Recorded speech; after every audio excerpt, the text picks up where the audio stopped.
দেখো সবাই, 5 দ্বারা বিভাজ্য নিয়ম।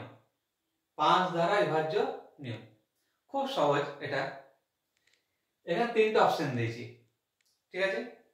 3টে আমরা সংখ্যা দিয়েছি, এদের মধ্যে কোনগুলি 5 দিয়ে ভাগ যাবে। নিয়মটা বলে দিচ্ছি, সবাই মাথায় রাখবে। যে সংখ্যার শেষের অঙ্কটা 0 বা 5, যে সংখ্যার শেষের অঙ্ক 0 বা 5, সেই সংখ্যাটা 5 দিয়ে ভাগ যাবে, আর কিচ্ছু না। তাহলে এখানে খেয়াল করো, শেষের অঙ্ক কত? 4, তাহলে ভাগ যাবে না, দেখেই বলে দেবো তার অ্যান্সার। এখানে শেষের অঙ্ক কি?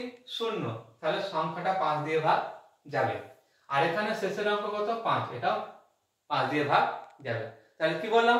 আবার একটু মন দিয়ে শুনে নাও। যে সংখ্যার শেষের অঙ্ক 0 বা 5 থাকবে, সেই সংখ্যাটা অবশ্যই 5 দিয়ে বিভাজ্য হবে। ঠিক আছে? আশা করি প্রত্যেকে ভালো লেগেছে, কারণ অনেক সময় বিভিন্ন অঙ্কের ক্ষেত্রে আমাদের এই নিয়মগুলো কাজে লাগে। ঠিক আছে? তাই প্রত্যেককে বলবো, এরকম সুন্দর সুন্দর আর অঙ্ক পেতে অবশ্যই আমার চাণক্য একাডেমি ইউটিউব চ্যানেলটি সবাই সাবস্ক্রাইব করে রাখবে। ঠিক আছে? চলো সবাই, আবার পরের দিন নতুন একটা অঙ্ক নিয়ে তোমাদের সামনে হাজির হব।